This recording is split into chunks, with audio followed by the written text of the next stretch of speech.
Alhamdulillah, Alhamdulillahilladzi an'ama alaina bi ni'matil iman wa akramana bil Qur'an wa faddalana ala sa'iril makhluqati bil aqli wal bayan. Wassalatu wassalamu ala man ba'athahu Allahu rasulan wa nabiyyan wa da'iyan ilallahi bi idnihi wa sirajan muniran. Asyhadu an la ilaha illallah wa asyhadu anna Muhammadar Rasulullah. Allahumma salli wa sallim wa barik wa tahannan wa taraham ala abdika wa rasulika habibina wa syafi'ina Muhammadin wa ala alihi wa sahbihi wa man tabi'al Qur'an. Qala Allah ta'ala fi kitabihil karim wa huwa asdaqul qa'ilin. A'udzu billahi minasy syaithanir rajim. Bismillahirrahmanirrahim. Ya ayyuhan nasu ubudu rabbakumul ladzi khalaqakum wal ladzina min qablikum la'allakum tattaqun. Wa qala Rasulullah sallallahu alaihi wasallam, innama bu'ithtu mu'alliman muyassara wa lam yab'athni la'anan wa la mannanan wa la muta'annitan aw kama qala Rasulullah sallallahu alaihi wasallam. Bapak-bapak, ibu, adik-adik semuanya yang saya muliakan, alhamdulillah pada kesempatan pagi hari ini kita dapat melaksanakan sholat subuh dengan berjamaah dalam keadaan berpuasa. Ini semuanya puasa kan?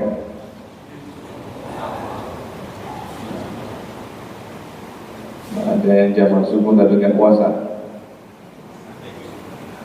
Ibu-ibu, ya, masa jamaah subuh nggak puasa.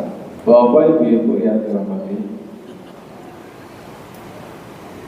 kata kunci pada pertemuan pagi hari ini adalah bahagia. Karena kenapa ini diangkat? Karena Nabi menyebut kata bahagia ini dalam kaitannya dengan puasa. Bagi sebagian orang mungkin bahagia itu identiknya dengan main-main, ya. Karena memang orang itu tanda orang bahagia itu bisa ketawa dan bisa tersenyum dan bisa ketawa. Meskipun tidak semua orang yang ketawa itu bahagia. Tapi kalau bisa dilihat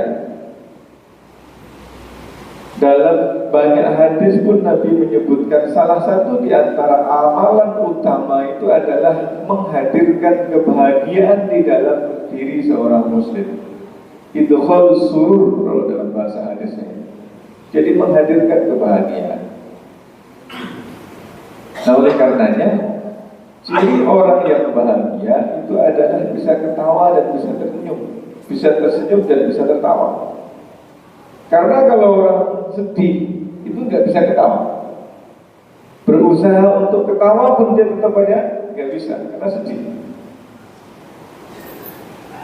Nabi menyebut ada dua kebahagiaan yang ada pada orang puasa. Yang pertama inda fitri, pada saat berbuka, dan yang kedua ketika berjumpa nanti dengan Tuhan. Ya, ini basis kenapa kemudian tema ini dikemukakan. Nah, oleh karenanya saya termasuk jenis yang kalau ngajar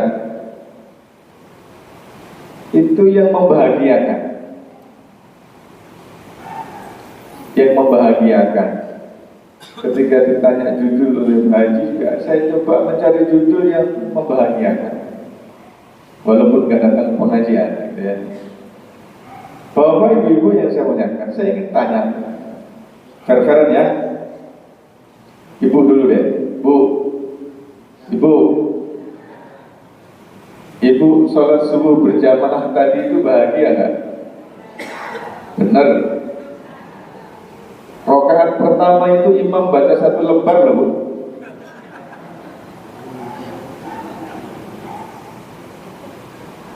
Mau bilang bahagia sebetulnya lama gitu ya.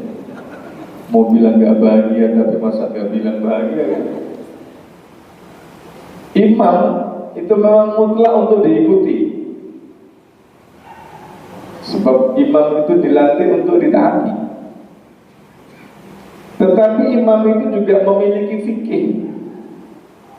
Tidak mentang-mentang karena dia ditaati kemudian sesuai dengan kehendak dia. Seorang kepala rumah tangga itu wajib ditaati. Tapi bukan karena mentang-mentang dia ini kepala rumah tangga maka dia tidak memperhatikan kondisi keluarganya. Kayaknya ada cerita bapak-bapak itu ngeluh, Ustaz, istri saya ini susah diatur, dinasihati susah, lawan mulu. Itu kata suaminya, versi suaminya. Kalau versi istrinya lain lagi, Ustaz, bukan saya ini nggak nurut, kita juga tahu bahwa seorang istri itu harus taat sama suaminya. Tapi suami yang model apa yang harus ditaati ya katanya? Suami saya itu otoriter Ustaz, kan? Betul tak? Ada kayak gini. Datang orangnya. Yang mana? Oh, ini mohon maaf nih. Ustaz yang tadi mana imamnya? Ada. Ya nggak apa-apa kalau memang itu sudah difahami oleh seluruh jamaah. Tadi imam itu membaca surah Ibrahim ayat 18 sampai 23. Itu 1 lembar. Bapak-bapak tadi udah tanya ibu bapak, saya tanya, bapak bahagia nggak? Walaupun dengkulnya samurai. Oh.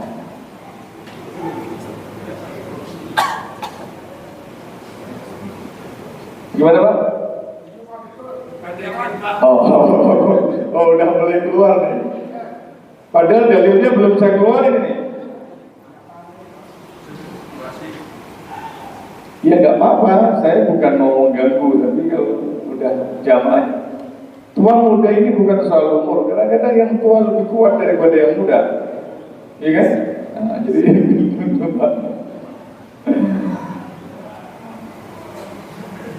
di dalam rangka untuk itu, Nabi Muhammad SAW itu semua itu kita, teladan kita.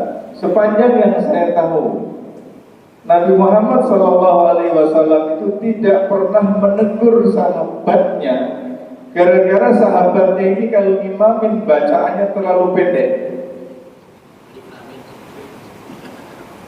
Tapi yang saya jumpa ada satu riwayat Nabi itu menegur sahabatnya gara-gara sahabatnya ini ketika ngimamin bacaannya terlalu panjang, sehingga jamaahnya itu komplain sama Nabi. Jadi panjang apa tidak?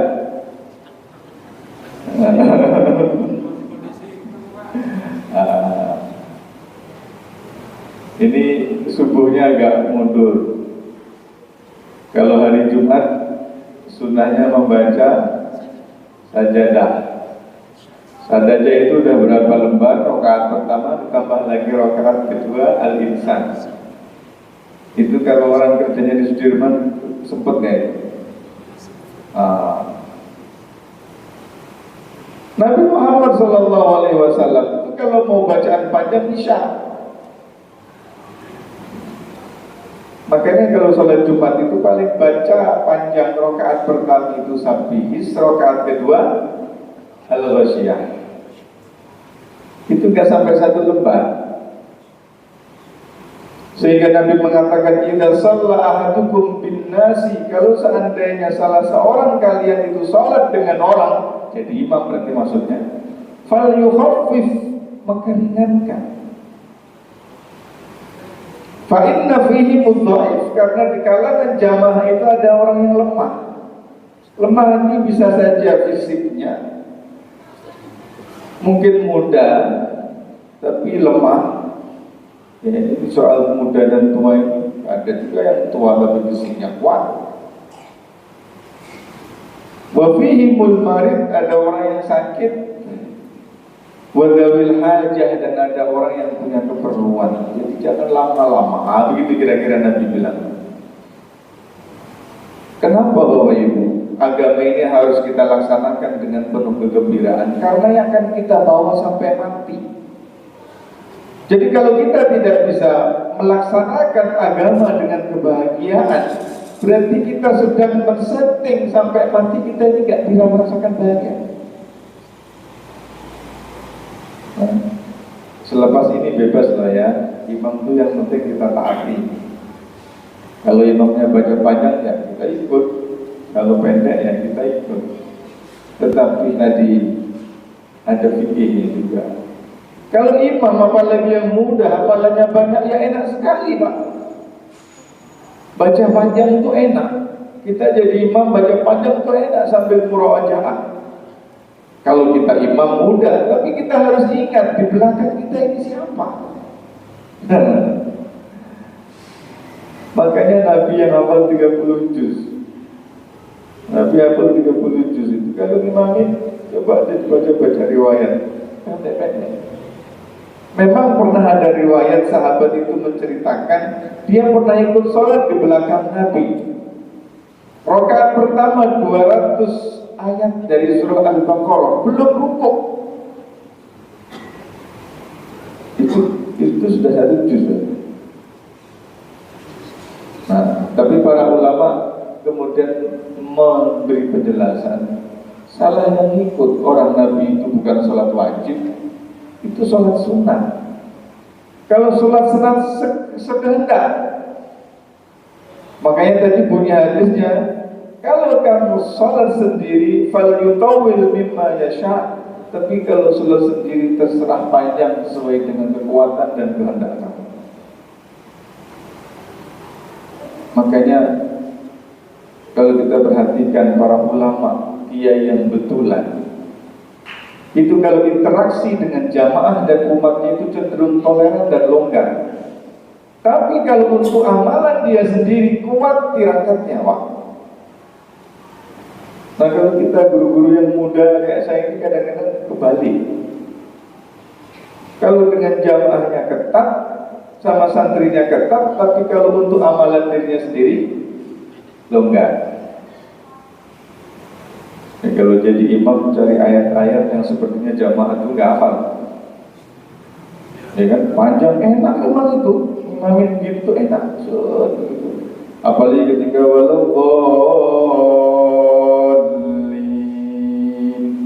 artinya itu serempak, gitu, makin semangat kita. Tapi ketika kita sholat sendiri, rakaat pertama kulhu, rakaat kedua inna. Sudah. Ini makanya Nabi menyebut innama bu'ithu mu'alliman muyassaran. Saya ini diutus oleh Allah sebagai seorang guru yang memudahkan. Yassiru wa la tu'assiru. Kata Nabi, mudahkan, jangan susahkan. Nah, salah satu bentuk mudah itu bukan soal panjang dan pendeknya, tapi lihat kondisinya. Kalau memang wujud muhajirin dididik sejak awal oleh Pak Haji Diri, kemudian memang sudah terkondisikan ini panjang, ya nggak apa-apa. Tapi kalau belum, ini berarti harus. Artinya supaya kekuatan fisik kita ini bersamaan dengan kekuatan iman. Innama bu'ithu mu'alliman muyassar. Bapak Ibu yang dirahmati Allah, maka saya ingin tanya kemudian, puasa ini berat apa ringan? Hah? Nah itulah, ini mau jawab berat, udah tua masa bilang berat puasa kan? Mau bilang ringan pada hakikatnya berat kan? Harus jujur, berat. Ya berat atau ringannya puasa itu memang ditentukan oleh iman. Oleh karenanya ketika Allah mensyariatkan puasa ini yang dipanggil ya ayyuhalladzina amanu. Sehingga otomatis kalau tidak ada identitas keimanan yang berat, bahkan bisa-bisa tidak puasa. Tapi kalau orang punya iman dipupuk, berat-berat tetap dilakukan, berat-berat tetap dilakukan. Maka kemudian di akhirnya tadi harus menyebutkan ada kebahagiaan nanti, ada kebahagiaan nanti. Bapak Ibu, nah oleh karenanya orang yang paling kenapa Allah Subhanahu wa Ta'ala dan Nabi sering menyebut bahwa puasa itu adalah terkait dengan al-imsak, nahan. Sehingga para ulama sering membuat rumusan inti daripada puasa itu kemampuan mengontrol diri. Memang betul. Kenapa? Hanya orang yang mampu mengontrol dirilah yang dia ini bisa tenang dan kemudian bahagia. Karena begini Bu, hidup kita ini rumit, banyak banget masalah. Gak ada orang yang gak punya masalah. Setiap hari itu masalah kita banyak. Coba bayangin kalau seandainya kita ini tidak mampu mengawal semua problem itu dengan tenangan, maka ruwet Pak. Tambah semrawut. Ada hal yang gak sesuai dengan kehendak kita gak ngawal mulut kita. Paham? Ada orang tersakiti. Ada sesuatu kejadian yang gak sesuai dengan cita-cita kita, perbuatan kita gak kita kawal, paham? Makin ruwet. Nah sehingga soma yasumu siyaman itu artinya imsak, mampu menahan. Nah makanya orang itu yang bisa menahan, maka dia tenang. Dan kalau sudah tenang, maka bahagia. Ini ada sebuah nasihat dari seorang guru akhlak. Dia mengatakan dunia ini isinya masalah semua. Dan masalah orang itu dibagi menjadi dua. Yang pertama, masalah yang tidak bisa diselesaikan. Dan yang kedua, masalah yang dapat diselesaikan. Kalau masalah yang tidak bisa diselesaikan, ya udah nggak usah dipikir, orang nggak bisa diselesaikan. Itu yang pertama. Masalah yang tidak dapat diselesaikan. Karena nggak dapat diselesaikan, ya udah nggak usah dipikir dalam-dalam. Yang kedua, masalah yang dapat diselesaikan. Karena sudah dapat diselesaikan, ya sudah jangan dipikir. Jadi kalau begitu masalah itu kesimpulannya diapain? Nggak usah dipikirin. Nah, ini cara ulama untuk menetralisir. Karena yang menjadi problem dalam hidup kita ini adalah keakuan itu, kesayaan ini. Dan ini kalau sudah di depan bisa mengalahkan semuanya. Dan pasti nanti gaduh. Jadi suami menurut istrinya, tapi ternyata istri punya perspektif ke atas suaminya. Maka yang terjadi kalau sudah kasar kayak gini, nanti anak-anaknya juga disumpah serapah. Orang tua nyumpah serapah anak, ada anak nanti sama-sama juga mencela mencaci orang tuanya, ada. Nah sehingga kuncinya adalah harus kelembutan.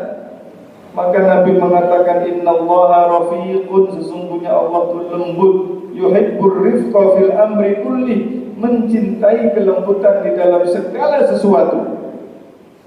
Innallaha idza ahabba min ahli baiti khairan, kalau Allah itu menghendaki sebuah rumah tangga itu kebaikan, albasa alaihimur rifqa, maka Allah akan busanakan ke atas keluarga tersebut kelembutan.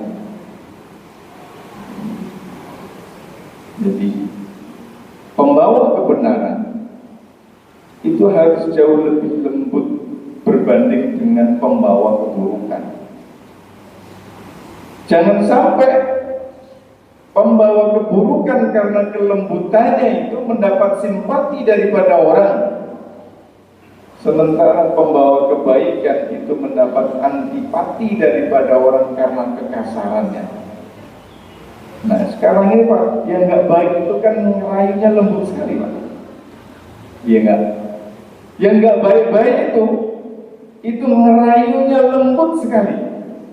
Coba bayangin kalau seandainya bapak-bapak itu bawa kebaikan tapi dibawanya dengan cara yang kasar, tidak ada lembutnya, kira-kira orang akan pilih yang mana? Makanya kalau saya perhatikan Pak, yang membuat Nabi Muhammad SAW itu menang sama Nabi Nuh itu karena kelembutannya Nabi Muhammad. Kedua-duanya ini adalah ulul azmi minar rusul.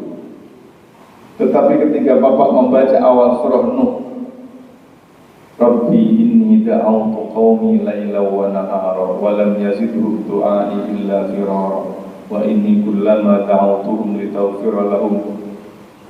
Nabi Nuh munajat sama Allah, ya Allah saya ini siang malam berdoa. Setiap kali saya, siang dan malam saya berdakwah. Setiap upaya dakwah saya lakukan, orang itu semakin lari. Bukan sekedar lari, dia tutupkan telinganya dengan dua jarinya.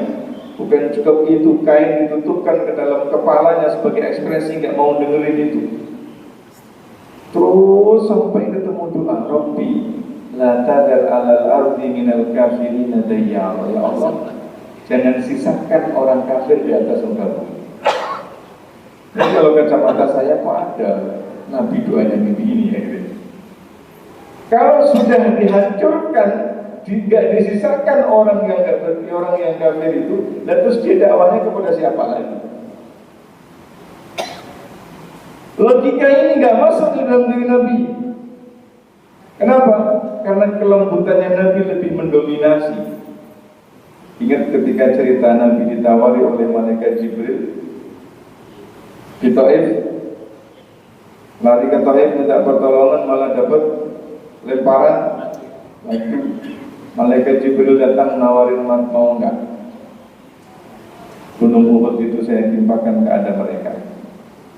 Logika Nabi, logika kelembutan mengatakan jangan.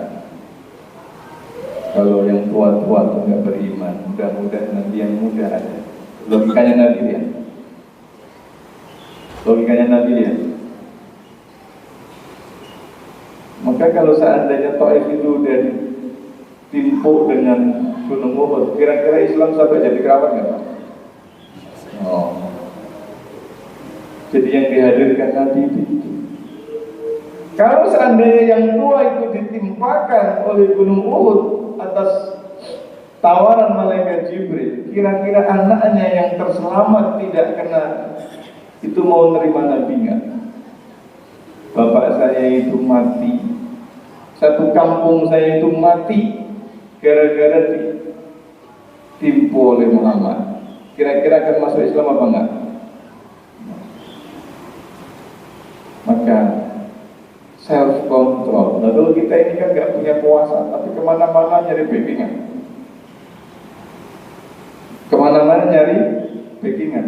Nabi udah dikasih backing, namanya malaikat Jibril. Kalau Nabi bilang iya saja, pasti Jibril itu buat. Karena Jibril itu nggak kayak kita,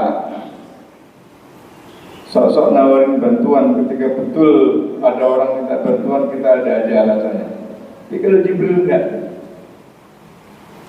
Nah, saya ingin menceritakan sebuah suasana di mana orang itu mampu mengontrol diri. Karena rumus orang puasa itu bahagia tadi ya. Makan yang makruh aja enggak, apalagi yang haram. Yang halal saja nunggu waktu yang tepat. Nah itu rumus orang puasa. Maka bakwan itu halal. Kalau siang haram, halalnya selepas maghrib. Kolak kelapa muda, es buah itu halal, siangnya haram, halalnya selepas Pasangan kita yang ganteng, yang kaya, yang gagah, yang cantik, yang manis, yang glowing, yang langsing, itu halal ketika udah kita nikahin dengan sah nikah akad. Tapi siangnya haram. Halalnya selepas maghrib atau selepas tarawih? Bu, selepas maghrib atau selepas tarawih?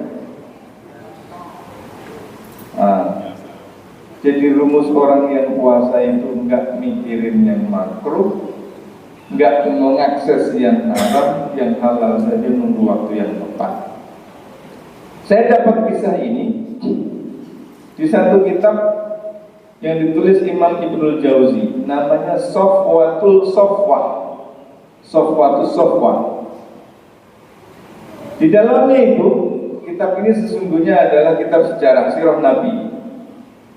Cuman dikompilasi ditambah dengan kisah 20 sahabat yang dijanjikan masuk surga, dan di akhirnya disempurnakan dengan kisah para salihin dan aulia, para wali dari kalangan salafus soleh, sahabat tabi'in dan tabi'ut tabi'in.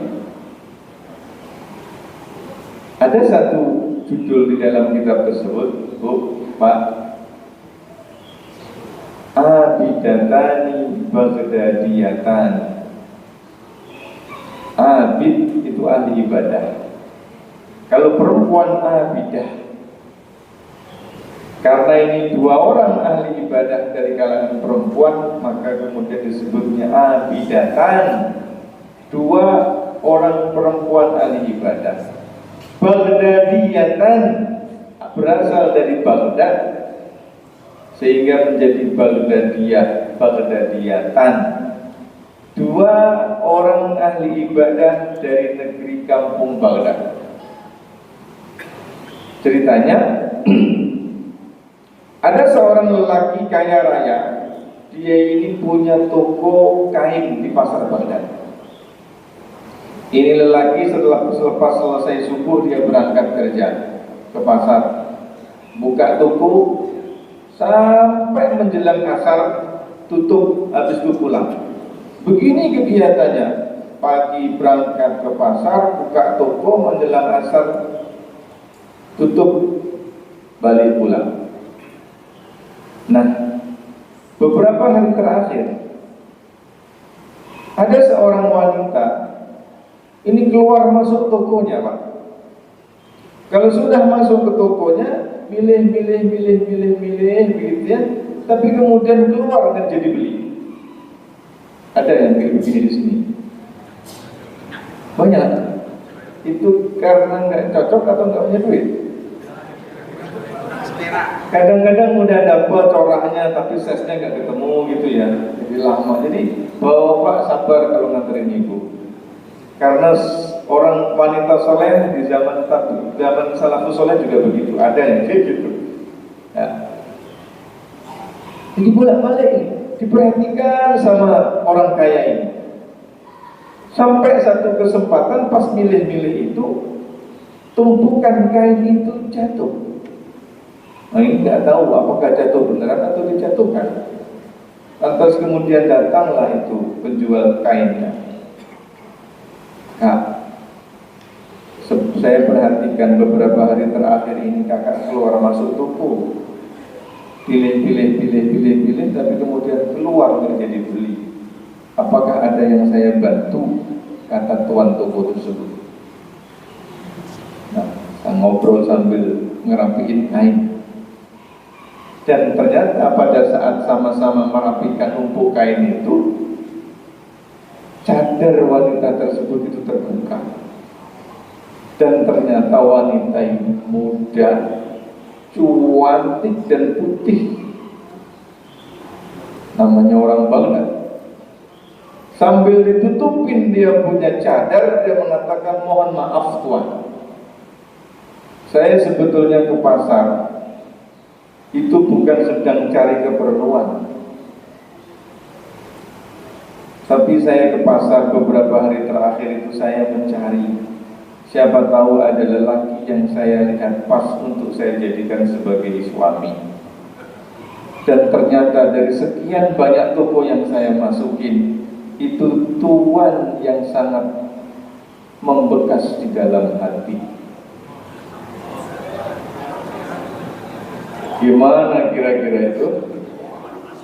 Nggak sengaja ketika tadarnya dibuka tadi putih, muda dan cuati Pak Bu. Bukan sekedar cantik ya, cantuy. Mohon maaf Kak, saya ini alhamdulillah sudah nikah. Kebetulan nikah dengan anaknya paman. Ya orang Arab itu biasa nikah antar sepupu itu untuk menjaga nama besar dan kebesaran kabilahnya. Dan alhamdulillah Allah sudah kasih anugerah saya seorang anak laki-laki. Ini kira-kira kalau jamaah muhajirin yang kepada saya harta kekayaan yang melimpah ruah. Tapi saya sejak zaman dulu sudah berdoa, berazam jangan sampai saya mati kecuali saya sudah berstatus menikah. Gimana tawaran diterima nggak Bu? Udah muda, cantik, kaya raya pula.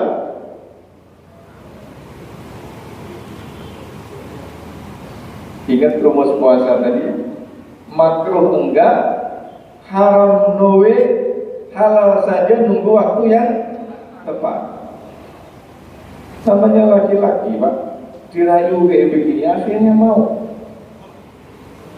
Dan akhirnya oleh walinya perempuan tersebut dinikahkan, sah nikah. Tuan toko tersebut orang kaya ini melakukan aktivitas kesehariannya seperti biasa. Habis subuh berangkat ke pasar, buka toko sampai asar pulang, begitu terus, gak ada perubahan. Meskipun sudah nikah lagi, tetap saja sama yang di rumah itu tetap memuliakan, tetap dihormati, tetap diberikan haknya. Sehingga istrinya yang di rumah itu gak nyadar, tidak merasa apapun perubahan sama suaminya. Hanya saja akhir-akhir ini suaminya itu kok sering izin main sama temannya. Karena orang Arab itu biasa Pak, kalau sudah nongkrong sama teman-temannya bisa sampai subuh. Saya pernah satu kesempatan di Madinah dijemput oleh salah seorang kolega di penginapan, dibawa, ternyata dibawanya ke Gurun Sahara. Di Gurun Sahara padang pasir itu sudah ada kawannya 5 orang, bikin tenda, nyembelih kambing 1 ekor buat 7 orang, 5 di dalam gurun, 1 saya sama kawan yang jemput, 7 dimakan 1 ekor. Kalau di sini 1 ekor buat 1 kampung. Ngobrol, bakar, ngopi, ngeteh sampai pagi itu biasa. Nah ini juga sama orang ini. Cuman istrinya itu kok agak aneh. Kenapa akhir-akhir ini sering sekali kayak begitu? Kira-kira kemana larinya betul? Sampai 8 bulan kayak begini.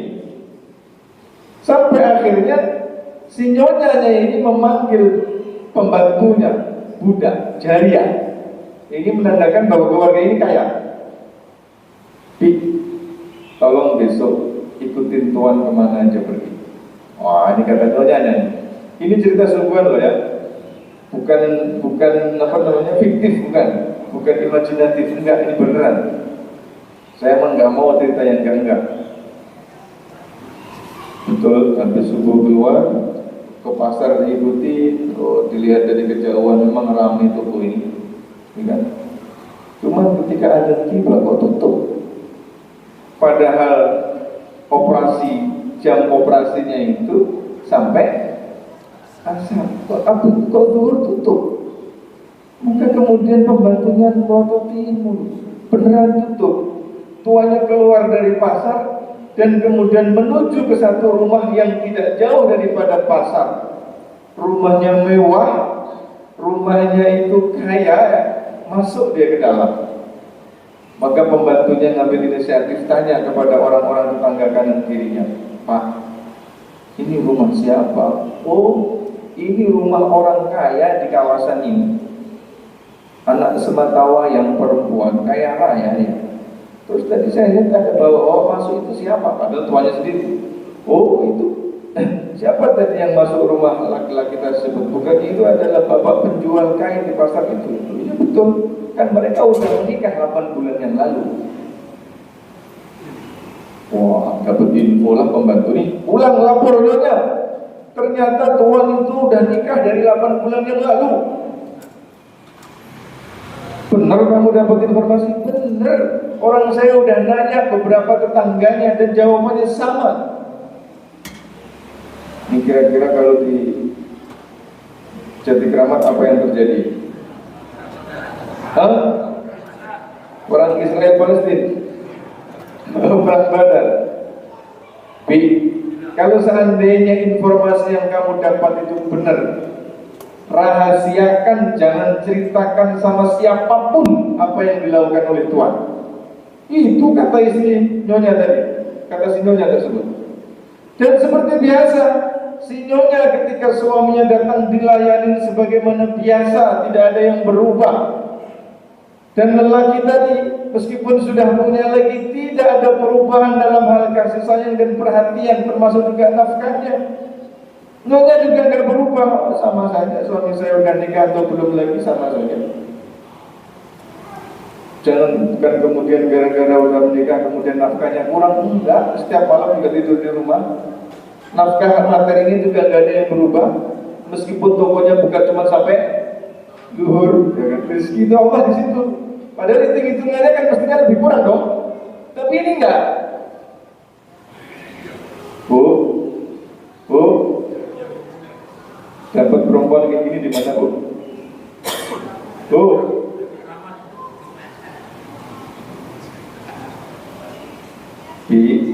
kalau seandainya informasi itu betul, Bibi jangan cerita sama siapapun, rahasiakan. Lah suami ngapain aja di luar, yang penting kalau ada laki-laki yang meninggal kayak begini itu, kira-kira nyebutnya innalillah atau alhamdulillah bu? Ibu-ibu, orang tuanya udah nggak ada, kakak adiknya ada, tapi kan punya anak laki-laki jadi tertutup, terhijab. Makanya ibu sekarang tuh senang sekali kalau punya anak laki-laki, supaya iparnya nggak cawe-cawe. Ya. Tapi yang saya ingatkan ibu, bapak, kalau pasangan kita wafat,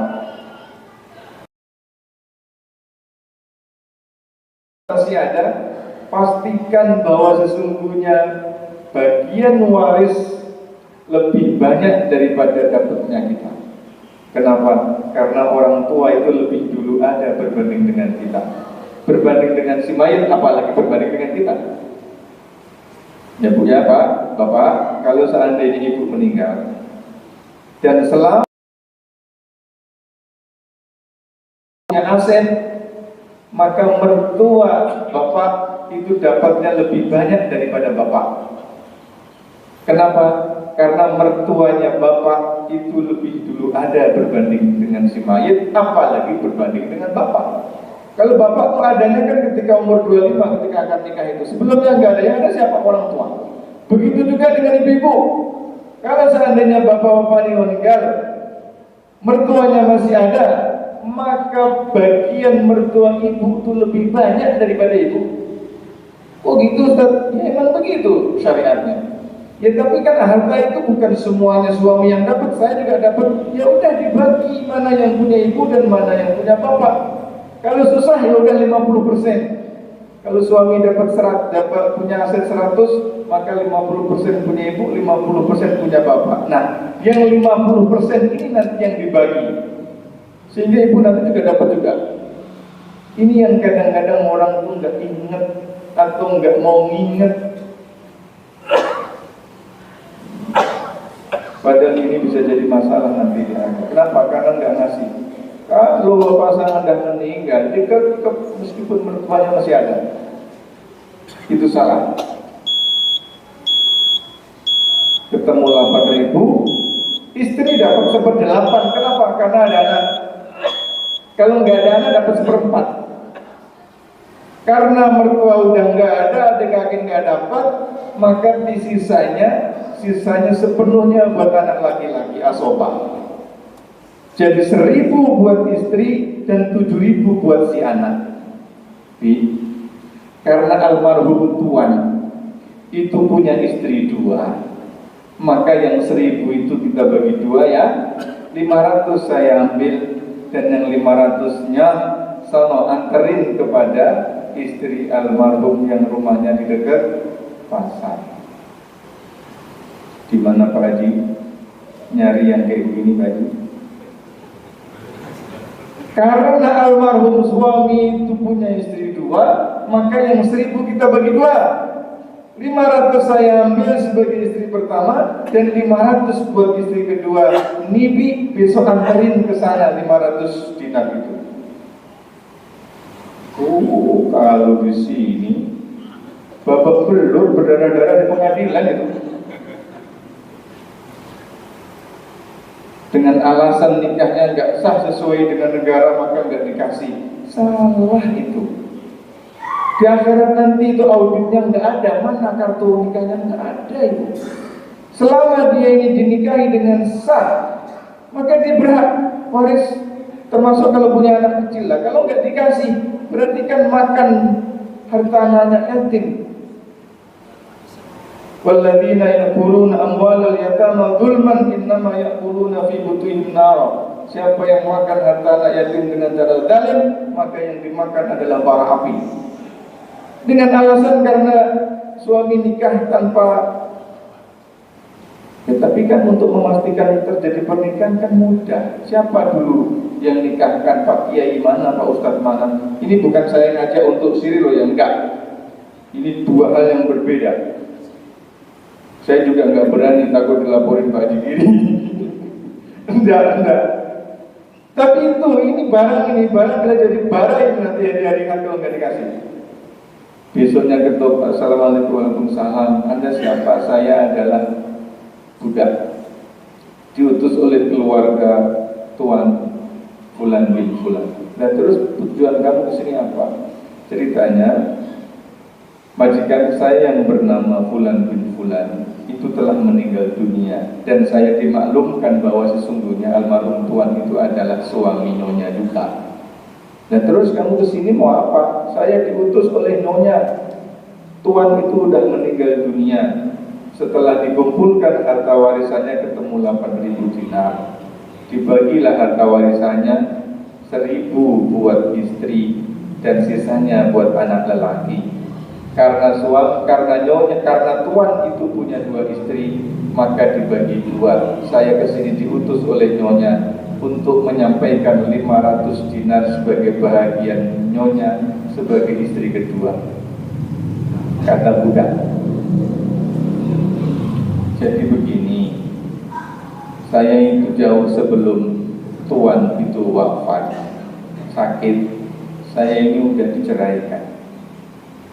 Sehingga pada saat Tuan itu meninggal dunia, status saya sudah tidak menjadi sebagai istrinya. Karena tidak menjadi istrinya, maka saya tidak berhak mendapatkan warisan. Silahkan ini bawa, sampaikan kepada nyonya Anda, kirim salam dari saya. Pak Haji Giri, gimana nyari istri kedua kayak begini?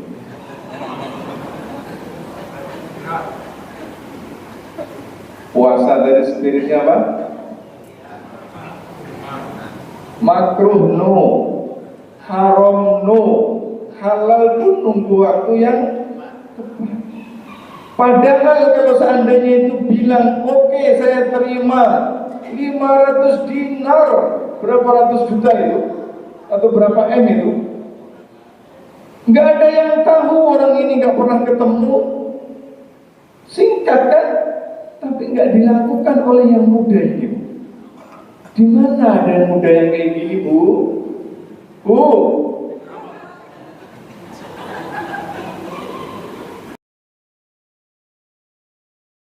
selesai kan bisa buat healing ke Korea atau kemana begitu kan? 500 dinar. Tapi karena dia tahu punya spirit puasa, mau ngontrol jiwa, saya ini sudah diceritakan jauh sebelum Tuan itu masih sakit, saya belum sehat. Sehingga artinya ketika meninggal posisi saya sudah tidak menjadi istrinya. Ini bukan karena yang muda kaya, enggak. Kalau urusan duit itu nggak ada pikonnya Pak. Ya, pikon yang lain semua lupa, tapi ketika dijembrengin gambar Pak Karno dengan Pak Hatta, inget ya. Tapi kalau soal duit itu nggak ada Pak, nggak ada pikonnya. Dan Nabi juga bilang begitu. Dibawa sama pembantunya, mama budak tadi nyonya.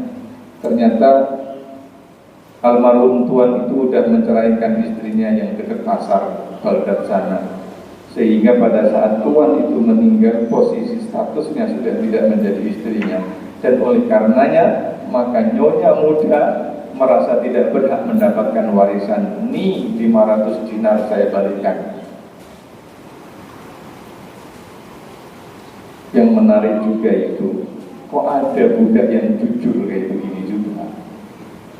Padahal kalau budak ini bilang, nyonya 500 dinar siap sudah saya sampaikan, habis cerita. Nggak mungkin ada itu terkonfirmasi, notifikasi, nggak mungkin itu. Kenapa? Karena emang nggak pernah ketemu. Suaminya masih hidup aja nggak pernah ketemu kan? Karena memang dasarnya Allah sudah tata bahwa istri nyonya tersebut dapat 1000 dinar memang buat dia, meskipun sudah diserahkan ke orang lain, balik lagi ke dia. Jadi kalau orang sekarang, ya Allah, babak belur ketika suami masih hidup juga. Makanya ada banyak sekarang tuh kisah sebelum dia ini meninggal, hartanya dikasih siapa-siapa. Ini mungkin karena istrinya tadi itu. Ya Pak. Nah, ini kesimpulannya sebetulnya adalah laisa syadidu bisur'ati. Orang yang kuat itu bukan yang gagah-gagahan. Innama syadidul ladzi yamliku nafsahu indal ghadab. Tapi yang bisa mengendalikan diri pada saat marah sekalipun. Dan ini orang yang gagah kadang-kadang. Puasa ini memang didesain lama untuk itu, supaya kita bisa menahan,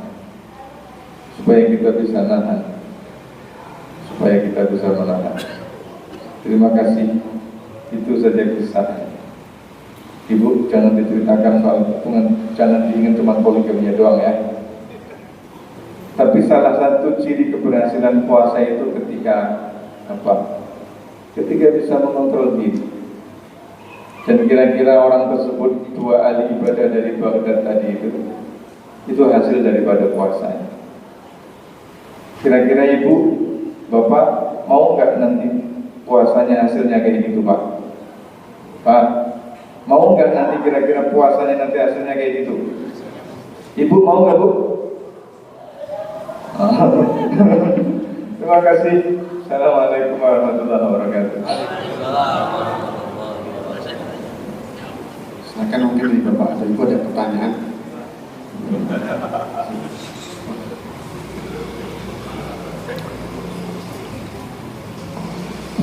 Assalamualaikum warahmatullahi wabarakatuh. Ada 2 hal. Yang pertama komentar, yang kedua pertanyaan. Komentar saya adalah tadi bukunya apa, pengarangnya siapa, mau saya fotokopi untuk Pak Giri dan Pak Darman. Demikian tadi, ini lucuan aja. Kembali, kalau kita tarik benang merah adalah pangkalnya di sini sebuah ungkapan kejujuran dari cerita awal sampai akhir. Justru sekarang ini fenomena ini agak menjadi dilema kita umat Islam. Betapa kalau kita sebagai usahawan ini susahnya mencari orang-orang jujur yang bisa amanah dan sebagainya. Justru di sini letaknya pertanyaannya, siapa yang bertanggung jawab atas fikrah atau pengetahuan mengenai ini secara individu? Demikian, terima kasih. Assalamualaikum warahmatullahi wabarakatuh.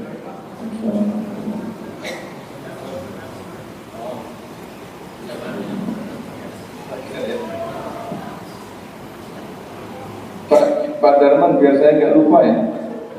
Ngomong langsung. Bismillahirrahmanirrahim. Assalamualaikum warahmatullahi wabarakatuh. Ini masalah tentang riya, Ustaz. Ini saya dulu apa benar pernah Ustaz saya tuh mengatakan awal-awal ya sholat panjang ya anak muda lebih keren. Dia bilang Ustaznya ini tegur, banyaklah jamaah, jangan sampai riya katanya. Terus dosen saya mengatakan dilihat riyanya itu antara mengimami dengan sholat sendiri-sendiri. Pengamatan si dalam suatu pesantren dalam kajian itu adalah justru waktu imamin banyaknya luar biasa, tetapi begitu sendiri, jauh saya sampaikan tadi, mungkin di Madinah juga enggak. Dan kalau tidak salah Rasul pun ya sudah kita paham benar yang bengkak-bengkak itu adalah sendirian biasa. Tapi kalau sendiri itu dia risikonya.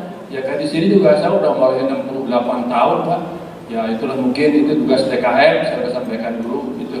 Terima kasih itu untuk pencerahan terutama anak muda dan sebagainya dia tulis situasi ada yang mau kerja dan sebagainya. Wassalamualaikum warahmatullahi wabarakatuh. Baik. Tadi saya sudah sempat sampaikan di awal nih yang pertama Pak Jerman dulu. Ini saya nggak ngomongin soal riya tadi sebetulnya, tapi ini ngomongin soal masyarakat. Ya, saya juga memastikan bahwa imam itu wajib kita taati. Tetapi di saat yang sama imam itu ada fikih. Dan fikih itu bukan sekedar ilmu, tetapi lebih dalam daripada ilmu. Nah, salah satu di antara fikih imam itu adalah memperhatikan kondisi jamaahnya. Ya. Saya nggak tahu apakah di sini itu sudah terkondisikan atau belum, karena yang tahu pasti orang sini sendiri. Kalau orang di Mekah dengan di Madinah itu semuanya berbeda itu. Berbeda karena kesana itu motivasinya satu. Sehingga meskipun dua lembar satu rakaat itu nggak capek kita. Kenapa? Karena memang kita nggak ingat apa-apa lagi ketika udah ke sana. Tapi kalau di sini, nah itu lain cerita. Saya tidak mengatakan itu bagus atau tidak. Yang menentukan adalah bapak yang di sini kan. Nah, jadi saya bukan dalam rangka untuk menyinggung Pak Imam, tidak mau menyinggung, tapi itu. Kalau di mana di Pasar Rebo itu ada sholat semalam itu 1 juz. Ustadz Abdul Aziz. Nah, yang kayak begitu tentu nggak mengapa. Kenapa? Karena yang datang ke situ memang niatnya mau dapat 1 juz. Tapi kalau di masyarakat, di masjid, masyarakat umum, ya mestinya tadi harus diperhatikan. Nah, kecuali kalau misalkan memang di masjid itu kan udah biasa dengan begitu dan nggak masalah, ya nggak apa-apa. Saya nggak sampai jauh itu ngomongin riya atau ngomongin apa, enggak. Nah, makanya saya itu jadi ustadz itu susah Pak. Kalau kita ini baca pendek-pendek, diomongin sama jamaahnya. Ini ustadz punya hafalan apa enggak sih? Kok setiap imami yang dibaca pendek-pendek tuh kan? Tapi giliran kita baca panjang, tentang ustadz hafal Quran, bacanya panjang-panjang. Jadi ustadz itu tidak susah. Jadi kiai itu susah. Nah, terus bagaimana? Ya kadang-kadang panjang, kadang-kadang pendek. Kenapa kadang-kadang panjang? Paling tidak jamaahnya nggak ngomongin bahwa dia ini imam punya amalan. Kenapa harus pendek? Ya karena ngeramut atau ngomong jamaahnya yang lain. Nah begitu ya Pak ya. Bapak-bapak pastinya mesti lebih pengalaman karena pernah muda. Kalau saya kan belum pernah tua. Iya kan? Jadi kalau saya semangat wajar dong karena saya masih muda. Nah itu yang terkait dengan itu nanti ke depan yang penting harmonis, nggak ada kegaduhan selepas ini. Ya, jadi yang penting imam itu kita taati.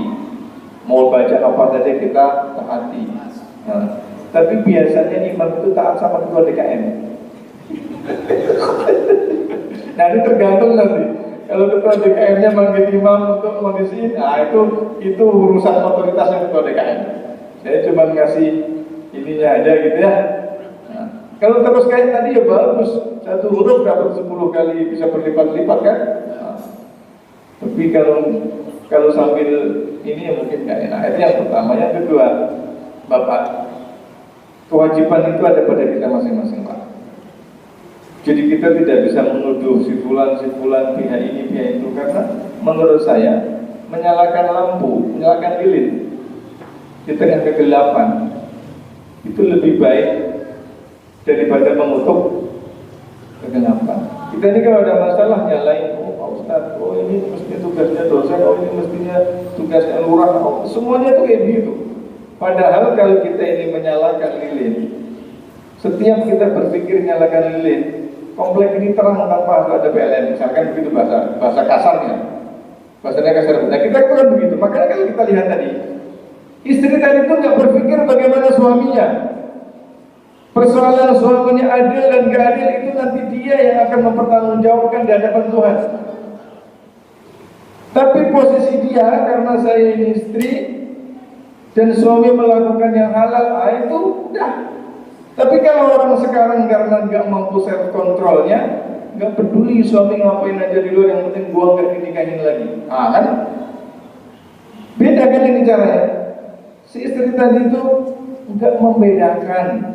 Setelah dia tahu bahwa suaminya udah nikah atau tidak, posisi dia adalah berkhidmat sama suami. Dan ternyata suami juga sama, meskipun sudah nikah, lagi tetap saja penghormatan, pemuliaan, nafkah semuanya seperhatian sama istrinya juga nggak berubah.